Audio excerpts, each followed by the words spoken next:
ఒక అందమైన అమ్మాయి ప్రేమ పేరుతో పెళ్లికి ముందే తన అన్నయ్య ఫ్రెండ్తో శారీరకంగా ఒక్కటైంది. కానీ ఆ సుఖం ఆమెని ఎంతటి వ్యసనానికి గురిచేసిందో తెలుసా? పెళ్ళైన తర్వాత తన భర్తని కాదని, కేవలం తన అదుపులో లేని కోరికలు తీర్చుకోవడం కోసం ఏకంగా అపరిచితుల మధ్యకు చేరింది. ఆ పిచ్చి ఎంతవరకు వెళ్ళిందంటే, తన కోరిక తీరడం కోసం డబ్బిచ్చి మరీ తన శరీరాన్ని అమ్ముకునే స్థాయికి దిగజారింది. అసలు ఒక అందమైన అమ్మాయి తన జీవితాన్ని ఇలా ఎందుకు నాశనం చేసుకుంది? ఆ క్లబ్లలో ఆమె ఎదుర్కొన్న ఆ దారుణమైన పరిస్థితి ఏంటి?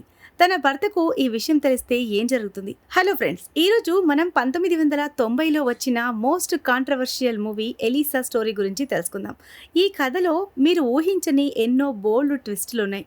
ఈ వీడియో చివర్లో వచ్చే ఆ షాకింగ్ సీన్ ఏంటో తెలియాలంటే వీడియోని ఎక్కడా కూడా స్కిప్ చేయకుండా లాస్ట్ వరకు చూడండి.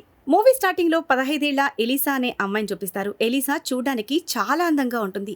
ఒకరోజు ఎలీసా తన బెస్ట్ ఫ్రెండ్ సోఫీతో మాట్లాడుతూ తను తన అన్నయ్య ఫ్రెండ్ అయిన క్రిస్టియన్ను ప్రేమిస్తున్నానని చెప్తుంది. అతన్ని ఎలాగైనా కలవాలని, తన ప్రేమను వ్యక్తపరచాలని ఉందని చెప్తుంది. కానీ సోఫీ మాత్రం క్రిస్టియన్ నిన్ను అస్సలు పట్టించుకోడు అని ముఖం మీదే చెప్పేస్తుంది.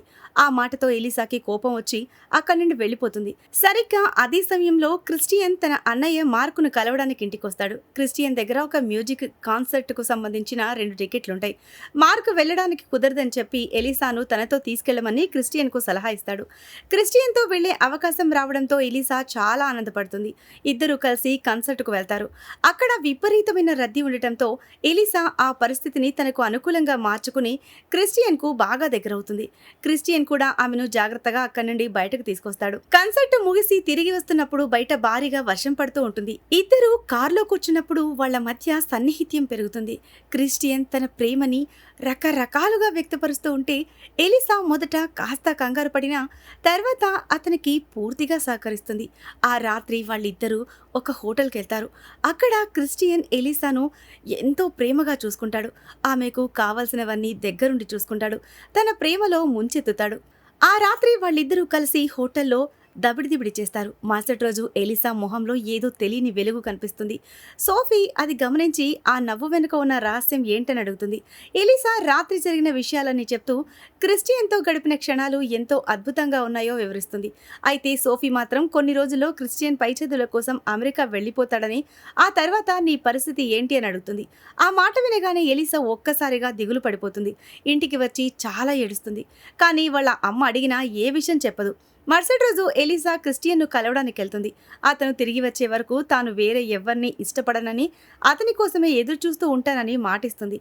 క్రిస్టియన్ అమెరికా వెళ్ళిపోయాక ఎలీసా తన పనుల్లో బిజీగా ఉంటుంది. కొన్ని రోజుల తర్వాత క్రిస్టియన్ అక్కడి నుండి ఒక ఫోటో పంపిస్తాడు. ఆ ఫోటోను ఎలీసా తన అన్నయ్య మార్కుకి చూపిస్తుంది. మార్క్ ఆ ఫోటో చూసి క్రిస్టియన్ అక్కడ బాగా సెటిల్ అయ్యాడని సరదాగా అంటాడు. ఎలీసా ప్రతి క్షణం అతని జ్ఞాపకాల్లోనే గడుపుతూ ఉంటుంది. కొన్నాళ్ల తర్వాత క్రిస్టియన్ తిరిగి వస్తాడని తెలియడంతో ఎలీసా ఎంతో ఆనందపడుతుంది. అతన్ని ఆహ్వానించడానికి సిద్ధమవుతుంది. తనని తాను అందంగా తీర్చిదిద్దుకుంటూ క్రిస్టియన్ రాక కోసం ఆరాటంగా ఎదురుచూస్తూ ఉంటుంది. ఫైనల్గా క్రిస్టియన్ అమెరికాలో తన పిహెచ్డి పూర్తి చేసుకుని తిరిగొస్తాడు. అతను రాగానే ఎలీసాను కలవడానికి వెళ్తాడు. ఇద్దరూ చాలా రోజుల తర్వాత కలుసుకోవడంతో ఎంతో భావోద్వేగానికి లోనవుతారు. క్రిస్టియన్ తనతో పాటు అమెరికా నుండి ఎలీసా కోసం ఒక ఖరీదైన గిఫ్ట్ తీసుకొస్తాడు. అది చూసి ఎలీసా చాలా మురిసిపోతుంది. వాళ్ళ మధ్య సన్నిహిత్యం మొదలవుతుంది. అదే సమయంలో క్రిస్టియన్ ఎలీసాను పెళ్లి చేసుకుంటానని అడుగుతాడు. ఆ మాట వినగానే ఎలీసా ఆనందానికి అవధులుండవు. కొద్ది రోజులకే వాళ్ళిద్దరి పెళ్లి ఘనంగా జరుగుతుంది. అయితే వాళ్ల పెళ్లి ఎంతో కాలం నిలవదని, కేవలం ఎలీసా అందాన్ని చూసే క్రిస్టియన్ పెళ్లి చేసుకున్నాడని కొందరు అనుకుంటూ ఉంటారు. కానీ అవేమీ పట్టించుకోకుండా ఈ జంట తమ కొత్త జీవితాన్ని ఎంతో సంతోషంగా గడుపుతూ ఉంటారు. ఒకరోజు వీళ్ళు బయటకు వెళ్ళినప్పుడు దారిలో ఏనా అనే అమ్మాయి పరిచయం అవుతుంది. ఏనా తన మాటలతో వీళ్ళిద్దరిని చాలా త్వరగా ఇంప్రెస్ చేస్తుంది. అలా ముగ్గురు కలిసి డిన్నర్కు వెళ్తారు. అక్కడ ఏనా తన గతం గురించి, తాను ఒక చిన్న గ్రామం నుండి వచ్చానని చెప్తూ వాళ్లతో స్నేహం పెంచుకుంటుంది. ఆ తర్వాత ఒకరోజు వీళ్ళ ముగ్గురి మధ్య సన్నిహిత్యం అనూహ్యంగా పెరిగిపోతుంది. క్రిస్టియన్, ఎలీసా, ఏనా ముగ్గురు కలిసి సమయాన్ని గడుపుతూ ఉంటారు. అయితే ఏనా మనసులో ఏదో వెలితి ఉంటుంది. ఎందుకంటే ఆమె కళ్ల ముందే వాళ్ళిద్దరూ కలిసి దబిడిదిబిడి చేస్తూ ఉంటారు. నిజానికి ఏనా అటు ఇటు కాని మనిషి కాబట్టి ఆమె వాళ్లతో పాటు కలిసి అలా సన్నిహితంగా ప్రవర్తించలేదు.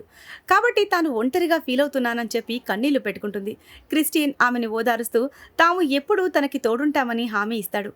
కథ కొన్నేళ్లు ముందుకు వెళ్తుంది. ఇప్పుడు క్రిస్టియన్ ఎలీసాలకు ఒక చిన్న పాప పుడుతుంది.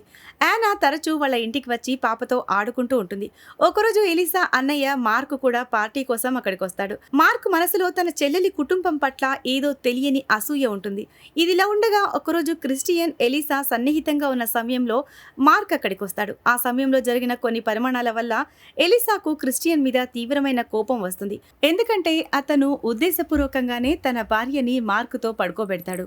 తన భర్త తనను మోసం చేస్తున్నాడని భావించి ఎలీసా ఇల్లు వదిలి వెళ్ళిపోతుంది. ఒక చిన్న అద్దె గది తీసుకుని ఒంటరిగా ఉండటం మొదలు పెడుతుంది.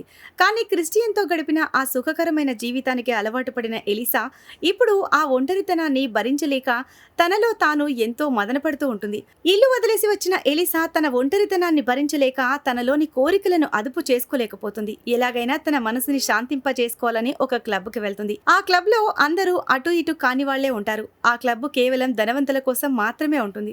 అక్కడ ఎలీసా తన కోరికలు తీర్చుకోవడానికి భారీగా ఖర్చు చేస్తుంది. క్రమంగా తన దగ్గర ఉన్న డబ్బు మొత్తం అయిపోతుంది.